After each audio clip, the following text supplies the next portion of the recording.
नमस्कार दोस्तों, स्वागत है आपका इस चैनल पे। तो हम पॉलिटी के टेस्ट लगा ही रहे थे, तो आज हम नेक्स्ट स्टार्ट कर देते हैं। लगभग 65 क्वेश्चंस तक हो गए थे, तो चलिए बिना किसी देरी के स्टार्ट करते हैं। उसके पहले एक रिक्वेस्ट है कि चैनल को लाइक, शेयर एंड सब्सक्राइब कर दीजिएगा। तो चलिए स्टार्ट करते हैं। पहला क्वेश्चन क्या बोल रहा है कि निम्नलिखित में से कौन सा संविधान में वर्णित नहीं है, मतलब कॉन्स्टिट्यूशन में नहीं दिया हुआ है। इसका मतलब वो कॉन्स्टिट्यूशनल बॉडी नहीं होगी या कोई उसमें अनुच्छेद में दर्शाया नहीं गया होगा। बोल रहा है कि सॉलिसिटर जनरल, राज्य का महाधिवक्ता या advocate general of state, backward classes commission और officer for the linguistic minorities के लिए। तो इसमें सिंपल यही है कि सॉलिसिटर जनरल के लिए नहीं दिया हुआ है। उसमें ये कानूनी अधिकारी नहीं होता, जबकि न्यायवादी जो है ये सब इनका मेंशन्ड है। और राज्य का जो महाधिवक्ता है, मतलब इनके लिए advocate general of the state के लिए, तो वो आर्टिकल 165 में दिया हुआ है, ये मेंशन्ड है सीधे सीधे। फिर पिछड़ा वर्ग मतलब बैकवर्ड क्लासेस के कमीशन के लिए वो आर्टिकल 123 में संशोधन करके बाद में दर्जा दे ही दिया गया था। ठीक, तो officer for the linguistic minorities में भी दिया हुआ है। 1956 में ये ऐड किया गया था, संविधान में संशोधन हुआ था और ये 350B में ऐड कर दिया गया था। तो ये सारे आर्टिकल्स हैं, स्पेशली ये चीज़ें जो हैं ये सब इंपॉर्टेंट हो जाती हैं। ठीक है, तो पहला वाला आंसर हो जाएगा। अब आते हैं नेक्स्ट क्वेश्चन पे। एक कथन दे दिया है, एक कारण दे दिया है। राष्ट्रपति संसद का एक अंग होता है। दूसरा बोला राष्ट्रपति की स्वीकृति के पश्चात ही कोई पारित विधेयक कानून बनता है। ठीक है, तो इसमें पहला वाला स्टेटमेंट, दोनों स्टेटमेंट बिल्कुल सही हैं और दोनों एक दूसरे की व्याख्या भी कर रहे हैं, क्योंकि राष्ट्रपति जो है एक तरह का उसका अंग होता है। क्यों? क्योंकि जो भी पार्लियामेंट होता है उसमें लोकसभा, राज्यसभा, ठीक है, और प्रेसिडेंट, बट जबकि प्रेसिडेंट मेंबर नहीं होता, बट वो पार्लियामेंट का इंटीग्रल पार्ट होता है, ये कह सकते हैं। तो इंटीग्रल पार्ट मतलब ये होता है। तो दोनों एक दूसरे को कथन सत्य हैं और एक दूसरे की व्याख्या भी करते हैं। अब आते हैं नेक्स्ट क्वेश्चन में 68। धन विधेयक के संदर्भ में निम्नलिखित कथनों पर विचार करिएगा। धन विधेयक मतलब मनी बिल के बारे में बोल रहा है कि जो किसी विधेयक के धन विधेयक होने या न होने का निर्णय जो लोकसभा का अध्यक्ष करता है। हाँ, करता है। धन विधेयक केवल लोकसभा में ही पेश किया जा सकता है। तो 68 में असत्य, दोनों ही सत्य हैं, बट बोल रहा है कौन सा असत्य है, तो ये न तो 1 न तो 2 हो जाएगा, क्योंकि मनी बिल की जो है सिर्फ और सिर्फ लोकसभा में पारित हो सकती है।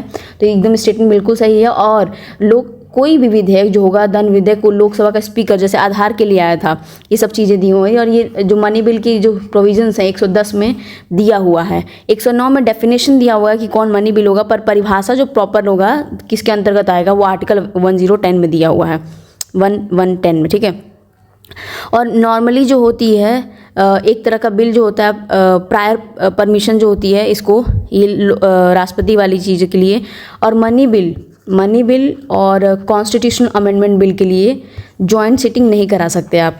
जॉइंट सिटिंग कभी नहीं हो सकती। तो याद रखिएगा, फैक्ट पूछा जाता है कि जॉइंट सिटिंग किसके किसके लिए होती है, तो डाल देता है मनी बिल या कॉन्स्टिट्यूशनल अमेंडमेंट बिल के लिए। ठीक है, और राज्यसभा का इस पे कोई ज़्यादा अधिकार नहीं होता। वो ना ही अमेंडमेंट कर सकती है, ना ही इसको मना कर सकती है, बट 14 दिन में वापस ज़रूर करना पड़ेगा उसको। हाँ ही बोलने का अधिकार है बस, और कुछ नहीं। ठीक है, अब आते हैं नेक्स्ट क्वेश्चन में। निम्नलिखित में से कौन सा न्यायिक निकाय संवैधानिक नहीं है, मतलब कौन सी जुडिशियल बॉडी जो है कॉन्स्टिट्यूशनल नहीं है। ठीक है, तो ये हमारे फास्ट ट्रैक कोर्ट्स हो गए, डिस्ट्रिक्ट कोर्ट तो कॉन्स्टिट्यूशन में दिया ही हुआ है, तो ये तो कभी नहीं हो सकता।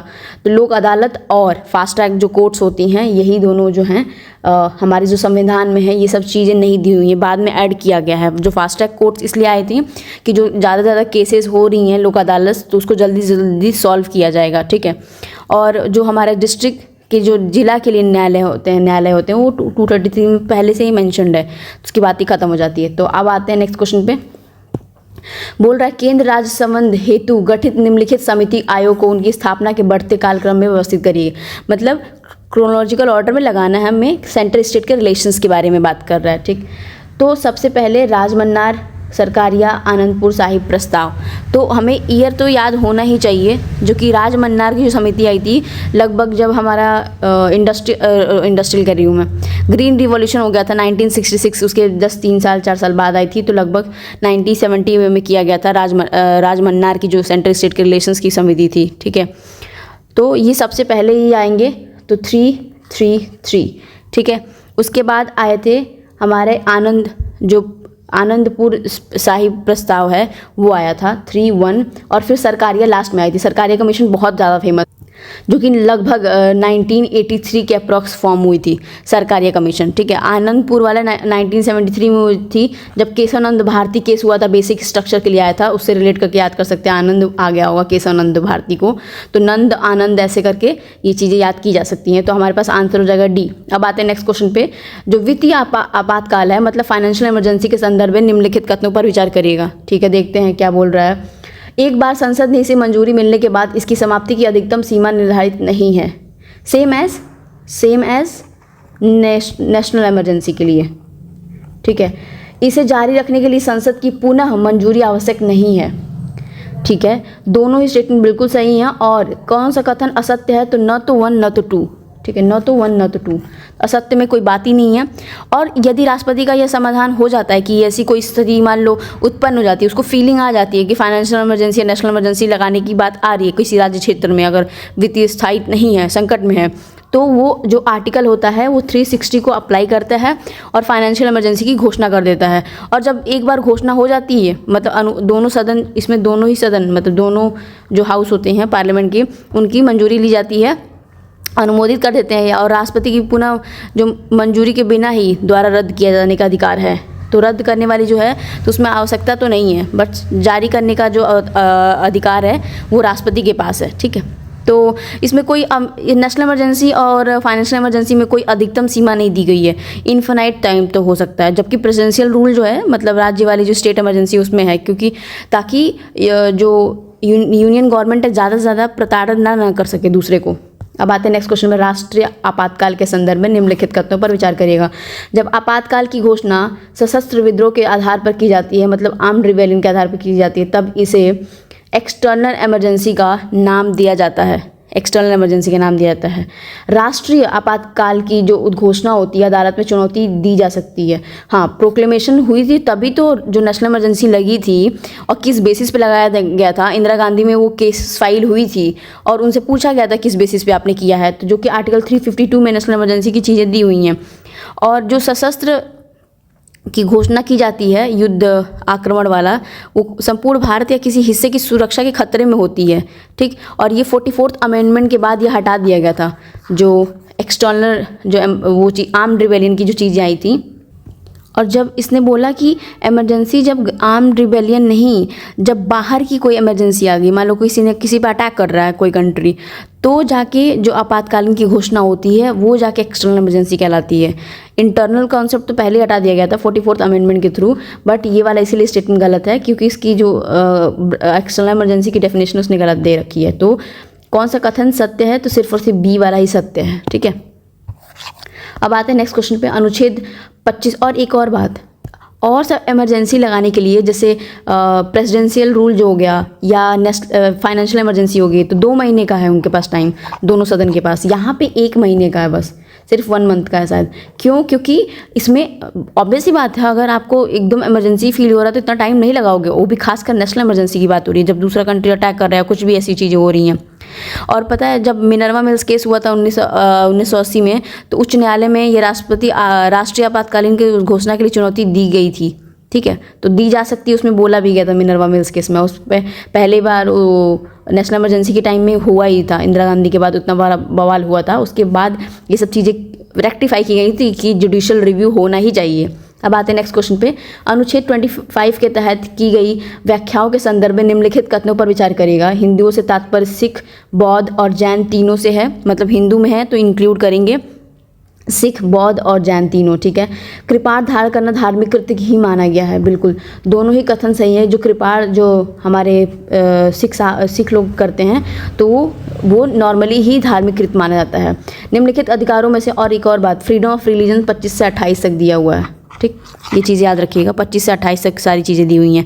अब आते हैं नेक्स्ट क्वेश्चन में, निम्नलिखित अधिकारों में से कौन सा अनुच्छेद 21 के तहत प्रदत्त है, मतलब अंडर आता है 21 बहुत ही वाइड है। और देख लेते हैं, जो right to pollution, free air चाहिए, अब्रॉड घूमने का, right against the public hearing का, हैंगिंग का, पब्लिक हैंगिंग का, तो बिल्कुल। और लाइवलीहुड की जो चीज़ें हैं, राइट टू लाइवलीहुड, बहुत सारी ऐसी जैसी चीज़ें हैं कि क्लीन एनवायरनमेंट चाहिए, तो हम उपयुक्त सभी आर्टिकल 21 के तहत जा सकते हैं, ठीक है। बस ये खामियां हैं कि जो 32 की तरह हम नहीं जा सकते सुप्रीम कोर्ट, ज़्यादातर 32 की तरह जा सकते हैं, वो अलग बात है, पर 32 की तरह मतलब रिट वाली। अब आते हैं निम्नलिखित कथनों पर विचार करिएगा। मणिपुर भारत का पहला भाग है जहाँ सार्वभौमिक वयस्क मताधिकार के सिद्धांत को अपनाकर चुनाव हुए हैं, मतलब यूनिवर्सल एडल्ट फ्रेंचाइज जो है इलेक्शंस उस तरह हुए हैं। मणिपुर का जो विलय है मणिपुर की निर्वाचित विधानसभा से परामर्श किए बगैर हुआ था। मणिपुर का जो विलय मतलब जो हमारे में कंट्री में, मतलब बाद में जब पहले ही जब सारी यूनिफिकेशन सरदार वल्लभ भाई पटेल कर रहे थे तो उसकी बात कर रहा था। हाँ बिल्कुल, ये दोनों ही स्टेटमेंट बिल्कुल सही हैं। इलेक्शन एडॉप्शन यही हुआ है पहली बार, ठीक है। अब आते हैं नेक्स्ट क्वेश्चन पे। भारतीय संविधान के अनुच्छेद 51 में क्या कहता है कि राज्य जो 51 है हमारा, उस राज्य में क्या बातें बोलता है। तो ये इसमें राज्य के नीति निर्देशक दे दिए हुए हैं इन्होंने 51 के, और बाद में वो चीज़ें इनकी सारी DPSP जो कि स्टेट लागू कर सकता है वो सारी दी हुई हैं। तो पहला क्या बोल रहा है कि state shall strive to promote the international peace and security. हाँ, अंतर्राष्ट्रीय शांति और सुरक्षा की अभिवृद्धि का प्रयास करेगा ही करेगा। अंतर्राष्ट्रीय विवादों को मध्यस्थता द्वारा निपटाने के लिए प्रयास करेगा, बिल्कुल। राष्ट्रों के बीच न्याय संगत और सम्मानपूर्ण संबंधों को बनाए रखने का प्रयास करता रहेगा, तो बिल्कुल वो उपयुक्त सभी वाले हैं। निम्नलिखित में से किन मुद्दों पर राष्ट्रपति अपनी क्षमादान की शक्ति का प्रयोग कर सकता है, मतलब हमारे जो पार्डनिंग पावर्स हैं किस पे राष्ट्रपति कर सकता है। तो सैन्य न्यायालय, मतलब मिलिट्री कोर्ट के लिए। In offence connected with the law under the union executive, बिल्कुल यूनियन एग्जीक्यूटिव में जो ऑफेंसेस हुई हैं वो मृत्युदंड के मामले में तो करता ही है, वो पेनल्टी जो होती है पार्डन कर सकते हैं। तो ये हमारे उपयुक्त सभी। और एक और बात, ये जो मृत्युदंड के बारे है ना, तो ये गवर्नर के लिए नहीं है, और बाकी सब ठीक है। मिलिट्री वाला भी गवर्नर के लिए नहीं है, ठीक, उसमें इंटरफेयर नहीं कर सकता।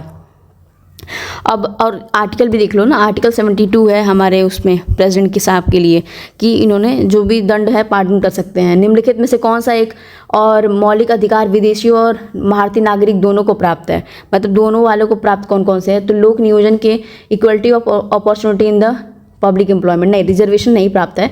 प्रारंभिक शिक्षा जो है एलिमेंट्री एजुकेशन, और धार्मिक, हाँ, मैनेज करना है इंस्टीट्यूशंस को, बिल्कुल। तो ये हमारे पास 78 का हो जाएगा बी। देखो आर्टिकल जो सिर्फ और सिर्फ इंडियन सिटीजन्स को प्राप्त है वो लिख लो, ये बहुत पूछता भी है। 15, 16 जिसमें रिजर्वेशन की खास बात दी हुई है। 19 जो प्रोफेशनल और ये सब चीज़ें हैं। 29 और 30 ये सारे के सारे स्पेसिफिक जो हैं वो हमारे इंडियन सिटीजन्स के लिए हैं, बाकी फॉरेनर्स के लिए नहीं है, ठीक है। अब आते हैं नेक्स्ट क्वेश्चन पे। गोलकनाथ बनाम पंजाब राज्यवाद के संदर्भ में निम्नलिखित कथनों पर विचार करिएगा। गोलकनाथ केस की बात कर रहा है। तो पहले बोले इसके अनुसार अनुच्छेद 368 में निर्धारित प्रक्रिया के माध्यम से मूल अधिकारों में संशोधन नहीं किया जा सकता। यह निर्णय मिनर्वा मिल्स केस के बाद आया था। ये तो ठीक ही है कि मिनर्वा मिल्स का जो केस हुआ था वो तो लगभग 1980 के अप्रॉक्स होने लगा था ना, मिनर्वा मिल्स केस, तो वो तो बाद में ही आएगा। और जो गोलकनाथ का केस हुआ था 1976 के अप्रॉक्स हुआ था, 1976 वाली बात है, ठीक। और गोलकनाथ का जो केस हुआ था ना, तो उसमें एक ही चीज़ बोला गया था, रोक लगाई गई थी, बट यानी संसद मूल अधिकारों का जो है संसद कथन नहीं कर सकता। हाँ, ये स्टार्ट में बोला गया था कि संशोधन नहीं किया जा सकता, बिल्कुल सही है। और यह मिनर्वा मिल्स केस मामले के बाद आया था। तो ये जो कथन है हमारे इसमें मिनर्वा मिल्स केस की बात कर रहा है, तो ये तो गलत हो गया ना। 1900 ये तो गलत ही हो जाएगा ना, क्योंकि ये 1980 में पहले आ गया था। ये तो पहले आया था ना गोलकनाथ केस, ये मिनर्वा मिल्स केस 1980 में आया था। तो कैसे आया? तो असत्य पूछा है, तो हमारे पास सिर्फ और सिर्फ बी, पहला वाला तो सत्य ही है 79 में, ठीक है। गोलकनाथ केस में तो ये चीज़ें बोल दी गई थी कि नहीं कर सकते, बाद में तभी तो इतना टसल बन गया था। निम्नलिखित में से कौन सा सीमित सिविल सेवा में जो लेटरल एंट्री होती है, मतलब पार्श्व प्रवेश की सिफारिश से संबंधित है बाद में, तो सेकेंड ARC सुरेंद्रनाथ कमेटी और होता कमेटी। तो इसमें सभी के सभी जो है लेटरल जो एंट्री होती है इसके लिए इन्होंने बोला था। 2010 में जो प्रशासनिक सुधार रिपोर्ट में इसकी अनुशंसा की गई थी यार कि जो एक्सपीरियंस बेस ज़्यादा होते हैं उनको लेके आओ, जो लेटरल एंट्री होती है सिविल सर्विस बिना एग्जाम वाले बाद में उनको करो, सभी ने सिफारिश की थी। अब आते हैं नेक्स्ट क्वेश्चन पे। निजता के अधिकार से जुड़े निम्नलिखित वादों पर विचार करिएगा। निजता मतलब राइट टू प्राइवेसी में खड़क सिंह केस तथा जो MP शर्मा केस है, supreme court did not protect the उन्होंने संरक्षण देने का, प्रोटेक्ट द प्राइवेसी, नहीं मना कर दिया था। जस्टिस KS पुट्टास्वामी बनाम जो भारत संघवाद में इसे मूल अधिकार माना गया है। तो जो मूल अधिकार की लड़ाई हुई थी, ये चीज़ दोनों ही सत्य हैं। और KS पुट्टास्वामी जी की अभी हाल में देहांत हुई थी, ये तो और इम्पॉर्टेंट बन जाता है। इतने सारे केसेस तो मतलब इतने सारी चीज़ें पूछी ही हैं कि राइट टू प्राइवेसी में UPSC में भी, तो ये चीज़ सही है, ठीक है। वो भी बोला ही था सुप्रीम कोर्ट ने कि निरीक्षण नहीं दे सकता वाला, उसी केस में, खड़ग सिंह में। अब आते हैं नेक्स्ट क्वेश्चन में, प्रॉक्सी वोटिंग। प्रॉक्सी हमें पता ही होती है, जो बिना किसी और की जगह पे जाके काम करना होता है जो, ठीक। तो प्रॉक्सी वोटिंग में क्या बोला इसने, बोला सशस्त्र सीमा बलों को प्रत्येक चुनाव में एक नया नॉमिनी चुनना होता है जो तो उनकी जगह मत डाल सकता है, जो उसे प्रॉक्सी वोटिंग कहते हैं। अच्छा, चुनाव में लगे सेवा कर्मी डाक के माध्यम से वो डाल सकते हैं। तो जो चुनाव में लगे रहते हैं तो वो पोस्टल बैलेट ही यूज़ करते हैं, पोस्टल बैलेट। जब पोस्टल बैलेट यूज़ कर रहे हैं तो ये जो प्रॉक्सी वोटिंग है उसमें क्यों आएगी कि किसी और को जाके बोल दो वोट, तो अपने हिसाब से डालेगा ना। मतलब ये तो बहुत और नाइंसाफ़ी हो गई। किसी ये सोचेगा कि मान लो मुझे कांग्रेस या BJP या आम आदमी को देना है, तो वो बोलेगा नहीं इन लोगों को नहीं देना है, बहुत हो गया। तो ये प्रॉक्सी वोटिंग गलत हो जाएगा, एक तरह का कॉन्सेप्ट, जो कि जिसका राइट टू वोट है वो नहीं कर पा रहा है, तो सिर्फ और सिर्फ सेकंड वाला सही होगा, ठीक। अब दोनों एक साथ कभी नहीं हो सकते, ये दोनों कितना कॉन्ट्रेरी स्टेटमेंट है। अब आते हैं नेक्स्ट क्वेश्चन, भारत के मुख्य न्यायाधीश मतलब चीफ जस्टिस ऑफ इंडिया के संदर्भ में निम्नलिखित कथनों पर विचार करेगा। यह मास्टर ऑफ रोस्टर होता है, ठीक है, हाँ रोस्टर होता है। किसी भी केस के लिए पीठ की स्थापना करना इसका विशेष अधिकार है, और बेंच का जो भी केसेस होते हैं इसी का अधिकार होता है। दोनों बिल्कुल सही हैं, तो और कौन करेगा, CGI नहीं करेगा। तो अब आते हैं नेक्स्ट क्वेश्चन पे, GST परिषद के मतलब GST काउंसिल के बारे में बोलना है कि ये एक संविधान नहीं स्टैट्यूटरी बॉडी है, निकाय है। ये बोल रहा है कि केंद्रीय वित्त मंत्री इसका पदेन अध्यक्ष होता है, मतलब यूनियन फाइनेंस मिनिस्टर इसके एक्स ऑफिशियो चेयरमैन होते हैं। तो GST काउंसिल की बहुत इंपॉर्टेंट होता है, केवल सेकंड वाला ही सही है। ये स्टैट्यूटरी निकाय नहीं है, ये हमारे कॉन्स्टिट्यूशनल अमेंडमेंट हो गई है, ये उसमें आया है। तो पहला वाला एकदम गलत हो जाएगा, ठीक। और सेकंड वाला जो है हमारे पास कि अध्यक्ष एक्स ऑफिशियो चेयरमैन होते हैं GST के लिए, गुड्स एंड सर्विसेज के लिए। तो हाँ, GST परिषद की अध्यक्षता जो होते हैं केंद्रीय वित्त मंत्री करते हैं, और उसके अन्य सदस्य जो आते हैं वो वित्त मंत्री हो गए, या जो कैबिनेट के हो गए, मंत्री हो गए, और राज्य मंत्री, सभी राज्यों के जो वित्त या कराधान के प्रभारी मंत्री होते हैं वो भी आते हैं। तो ये स्टेटमेंट सही है, पर पहला वाला गलत है। अमेंडमेंट होने के बाद ये सब चीज़ें ऐड हो गई थी। उच्च न्यायालयों के रिट क्षेत्राधिकार संदर्भ में निम्नलिखित कथनों पर विचार करेगा, मतलब उच्च न्यायालयों के रिट्स के बारे में बात कर रहा है, हाई कोर्ट वाले। किसी व्यक्ति के मूल अधिकारों का हनन अगर राज्य कानून के अंतर्गत होता है तो वो सीधे उच्च न्यायालय ही जा सकता है, वो कहीं भी जा सकता है। अगर आपका फंडामेंटल राइट्स होगा कहीं भी, किसी भी स्टेट का हुआ है, तो डायरेक्टली आप सुप्रीम कोर्ट जा सकते हैं। ये ही जा सकता है तो लिखा होता ना तो सही होता, बट ही मतलब कंपल्सन क्रिएट कर दे रहा है कि वहीं जा सकता है, सुप्रीम कोर्ट नहीं जा सकता। उच्च न्यायालयों का अधिकार क्षेत्र संविधान के मूल ढांचे का एक हिस्सा है। तो जो डिक्शन जो है ये बेसिक स्ट्रक्चर है, तो ये बिल्कुल सही है, उसका बेसिक स्ट्रक्चर है रिट। अब आते हैं नेक्स्ट क्वेश्चन पे, उच्च न्यायालय के न्यायाधीश की नियुक्ति संदर्भ में निम्नलिखित कथनों पर विचार करिएगा। इनकी नियुक्ति हेतु कोई न्यूनतम आयु सीमा निर्धारित नहीं की गई है। उच्च न्यायालय मतलब हाई कोर्ट के बारे में बोल रहा है, मिनिमम एज कोई निर्धारित नहीं किया गया है। हाँ, ये बात बिल्कुल सही है। और जो हमारे there is no provision to make an eminent jurist जज इन हाई कोर्ट, हाँ सिर्फ और सिर्फ सुप्रीम कोर्ट में, बिल्कुल सही स्टेटमेंट है, क्योंकि सुप्रीम कोर्ट में है वो चीज़ें दी हैं कि प्रेसिडेंट जो एमिनेंट जूरिस्ट को कर सकते हैं, पर यहाँ पे नहीं है। तो ये दोनों स्टेटमेंट बिल्कुल सही हो जाएंगे। और एजेस की बात करें तो ये 62 ईयर्स में ही रिटायर होना पड़ेगा इनको। मिनिमम एज दिया नहीं है, पर मैक्सिमम रिटायरमेंट की एज दी हुई 65 ईयर्स, जहाँ पे सुप्रीम कोर्ट के लिए दिया हुआ है, सुप्रीम कोर्ट के लिए, ठीक है। तो और जो हमारे उच्च न्यायालय होते हैं, हाई कोर्ट के जो हम देख लेते हैं वो क्या कहते हैं क्वालिफिकेशंस, तो ये तो सबसे पहले सिटीजन ऑफ इंडिया हो, मतलब भारत के नागरिक होने ही चाहिए। भारत के जो राज्य क्षेत्र में कम से कम 10 वर्षों तक कोई भी जुडिशियल पद पे रहे हों, या किसी भी राज्य में 2 या 2 अधिक राज्यों की उच्च न्यायालय में कम से कम 10 वर्ष तक अधिवक्ता रह गए हों, तो 10 ईयर्स वाला है। और इन शर्तों में न्यूनतम आयु की कोई भी शर्त शामिल नहीं थी, और न ही सुप्रीम कोर्ट में न्यूनतम आयु की है, बट एक नॉर्मल CGI के लिए भी वो चलता है कि एक्सपीरियंस बेस पे, और ये सब कोलेजियन सिस्टम की वजह से चूज़ करते हैं। निम्नलिखित में से कौन सा जो राज्यपाल की विवेकाधीन शक्तियों के अंतर्गत आती है, मतलब discretionary powers of the governor के अंदर कौन कौन सी आती हैं, तो देख लेते हैं। राज्यपाल राष्ट्रपति को इस बात की सूचना अपने विवेक से दे सकता है कि राज्य में संवैधानिक तंत्र विफल हो गया है। विधानसभा द्वारा पारित विधेयक को राज्यपाल अपने विवेक से रोक सकता है। तो हाँ, डिस्क्रिशनरी पावर्स तो हैं, तभी तो इतना सारा अभी द्रौपदी मुर्मू जी ने सारा प्रावधान किया है कि इनके पास बिल ही रोक देते हैं, तो दोनों ही सही हैं। और प्रेसिडेंट में इन्फॉर्म कर सकता है, प्रेसिडेंट कॉन्स्टिट्यूट करो मशीनरी एज फेल्ड, तभी प्रेसिडेंट रूल लग जाता है, और ये बहुत बड़ा लूप होल है, ठीक। और इसीलिए शायद गवर्नर को ना शायद यूनियन का बॉल कहा जाता है, कुछ ऐसा स्टेटमेंट है। 1 and 2 दोनों ही सही हैं। अब आते हैं नेक्स्ट क्वेश्चन में, निम्नलिखित में से कौन सा अनुच्छेद जो 19 के तहत पदाधिकार है, मतलब आर्टिकल 19 में कौन सा आता है, तो freedom of speech and expression FOSE कहते हैं, फ्रीडम ऑफ एसोसिएशन और कम्युनिटी और council, freedom to peacefully assemble unarmed. तो सारे स्टेटमेंट आ जाते हैं, अनआर्म्ड लिख दिया ना बस, तो ये बहुत अच्छी बात क्लैरिफिकेशन दे दिया है। अब आते हैं नेक्स्ट क्वेश्चन पे।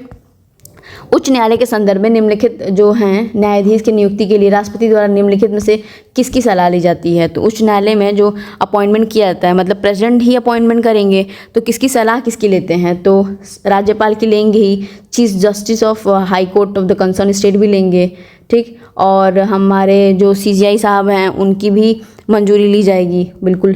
पर स्टेट पब्लिक सर्विसेज कमीशन की इनकी कोई रोल नहीं होता, क्योंकि एग्जीक्यूटिव और जुडिशरी दोनों अलग अलग होते हैं। आर्टिकल 50 में ये सारी चीज़ें मेंशन्ड है। तो 1, 2, 3 will be the right answer. अब आते हैं नेक्स्ट क्वेश्चन पे। क्षेत्रीय आचलन मतलब रीजनल और जोनल काउंसिल के बारे में बोल रहा है। ऊपर याद आया जो एक इंटर स्टेट काउंसिल की मैंने बात बताई थी, आर्टिकल 263 में दिया हुआ है, और कॉन्स्टिट्यूशनल बॉडी है, याद रखना।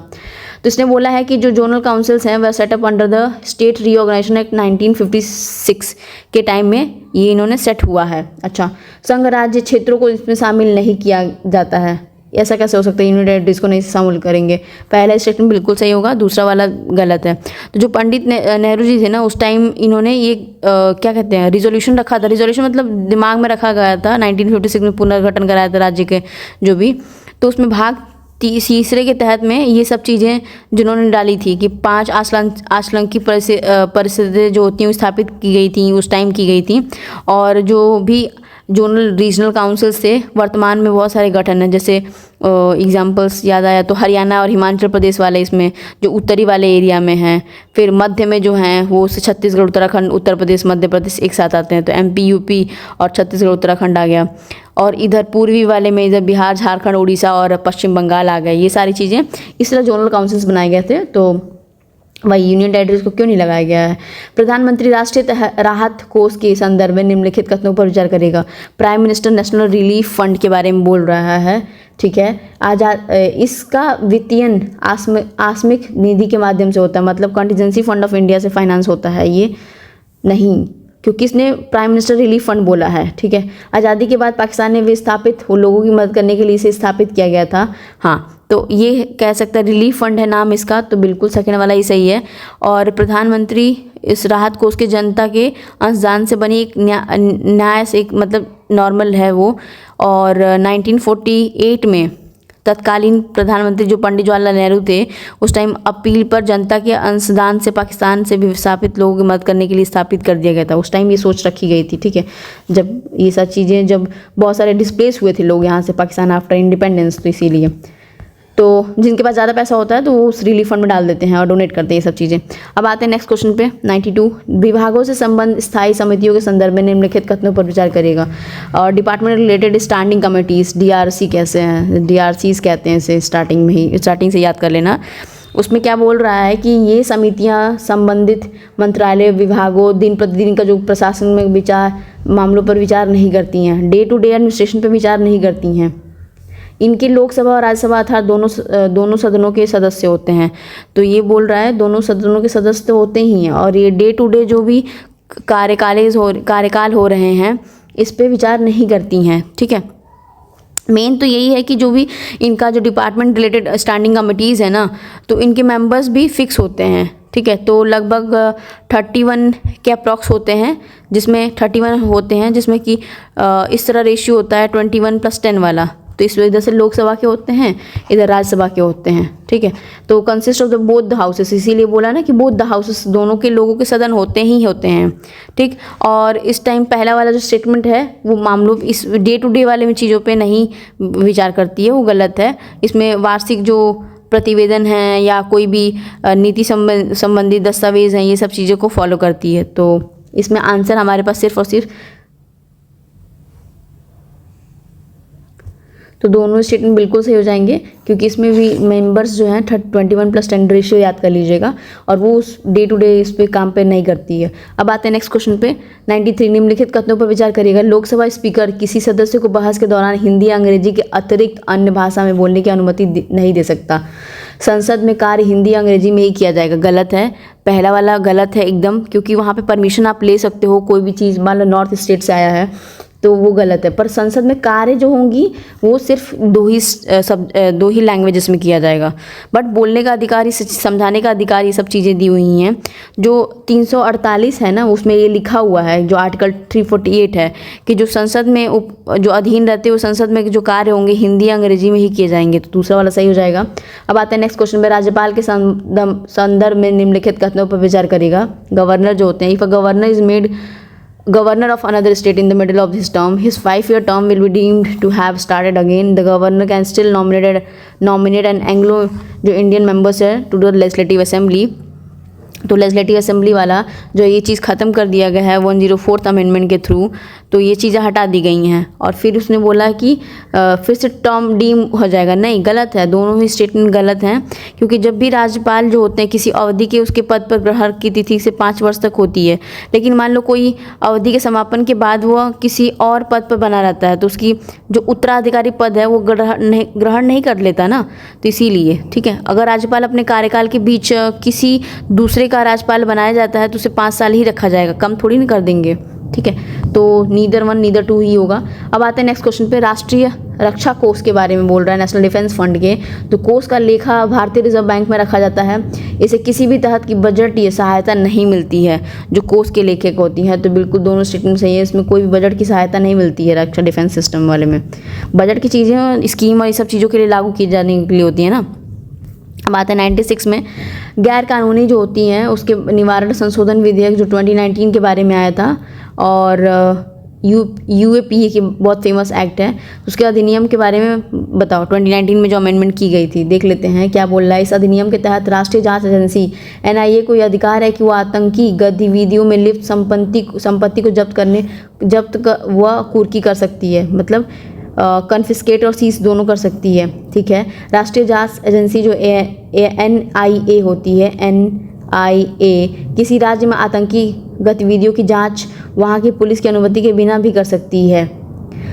इस अधिनियम के तहत DSP समक्ष पद से नीचे के अधिकारी इस कानून के तहत अपराधों की जांच नहीं कर सकते। हाँ, तो तीसरा तो बिल्कुल ही सही है कि वो जांच नहीं कर सकते, बट सेकंड वाला स्टेटमेंट भी सही है कि कोई भी आतंकवादी जो गतिविधियां हैं तो बिना पुलिस और या राज्य के परमिशन से कर सकती है, पर नॉर्मली परमिशन लेना पड़ता है और अदर इन्वेस्टिगेशंस के लिए। वो जनरल कंसेंट और स्पेसिफिक कंसेंट में डिवाइड है, ठीक है। तो इसमें तीनों ही स्टेटमेंट बिल्कुल सत्य हैं। अब आते हैं नेक्स्ट क्वेश्चन में। संसदीय समितियों के संदर्भ में निम्नलिखित कथनों में से कौन सा कथन असत्य दिया हुआ है, तो देख लेते हैं। संसदीय समितियां राष्ट्रपति द्वारा गठित की जाती हैं। पहला स्टेटमेंट जो है, पार्लियामेंट्री कमेटीज जो होती हैं वो राष्ट्रपति द्वारा नहीं किया जाती हैं। जो अध्यक्ष होते हैं ना लोकसभा के और सभापति होते हैं वो मनोनीत करते हैं, मतलब नॉमिनेट करते हैं, तो ये गलत हो जाएगा। तो ये स्टेटमेंट असत्य है, तो पूछा है यही। निम्नलिखित कथनों पर विचार करिएगा। केंद्रीय मंत्रिपरिषद केवल संसद के प्रति सामूहिक रूप से उत्तरदायी होते हैं। राष्ट्रपति लोकसभा में विश्वास मत खोए हुए मंत्रिपरिषद की सलाह मानने के लिए बाध्य नहीं है। तो जो हमारा है सेकंड वाला ही सही है कि अगर मान लो नो कॉन्फिडेंस मोशन चलाया गया और उसने हार गया, तो उसमें प्रेसिडेंट की जो इनकी NCMs की बातें हैं वो प्रेसिडेंट नहीं सुनने के लिए बाध्य है। मतलब ज़रूरी नहीं कि सुने या ना सुने, उनकी मर्जी अलग है। तो रिस्पॉन्सिबल टू दिस, ये वाला तो सेकंड वाला ही सही है, पहला वाला गलत है। ओनली रिस्पॉन्सिबल यही नहीं होते हैं पार्लियामेंट में, ठीक है। अब आते हैं नेक्स्ट क्वेश्चन पे। किसी दल को राष्ट्रीय दल का दर्जा प्राप्त होने के पश्चात निम्नलिखित में से कौन सा विशेषाधिकार प्राप्त होता है, मतलब और किसी पार्टी को मिल गया नेशनल पार्टी का, तो उसमें कौन कौन सी विशेषाधिकार मिलेंगी। तो मान्यता प्राप्त राष्ट्रीय दल के उम्मीदवारों के नामांकन पत्र दाखिल करते समय सिर्फ एक ही प्रस्ताव आवश्यक होगा, हाँ, अब ज़्यादा पेन पेपर नहीं चाहिए होगा। आकाशवाणी और दूरदर्शन पर प्रसारण की सुविधा आम चुनाव के दौरान प्राप्त की जा सकती है। बिल्कुल। एक मान्यता प्राप्त राष्ट्रीय दल चुनाव के दौरान अधिकतम 40 स्टार प्रचारक या उपयोग कर सकता है, और जबकि अन्य दल जो होंगे अधिकतम 20 स्टार। तो इस लगभग ये 20 साल का गैप आ ही गया। अरे 20 साल कह रहे, 20 चीज़ों का तो गैप आ ही गया। तो 99 का जो हो जाएगा हमारे पास डी, सभी हो जाएंगे। संसदीय समितियों के संदर्भ में निम्नलिखित कथनों पर विचार करिएगा। विभागीय समितियां सरकार की नीतियों की नीतिगत आधार पर आलोचना नहीं कर सकती हैं। केंद्रीय मंत्री को किसी भी स्थायी समिति के सदस्य के रूप में मनोनीत नहीं किया सकता है, केंद्रीय मंत्री को। अच्छा, विभागीय समितियां संबंध मंत्रालय के दैनिक प्रशासन या दैनिक क्रियाकलापों से संबंधित मामलों पर विचार नहीं कर सकती हैं। हाँ, तो ये सारे के स्टेटमेंट DRCs वाले में भी सही हैं। तो सब स्टेटमेंट जो है हमारे इसमें स्टेटमेंट सही हैं। ठीक है, तो हम जो नेक्स्ट सेशन में रखेंगे वो 50 क्वेश्चन बस बचे हैं, तो नेक्स्ट सेशन में कर लिया जाएगा। तो thank you so much for watching. Please do like share and subscribe channel. Thank you.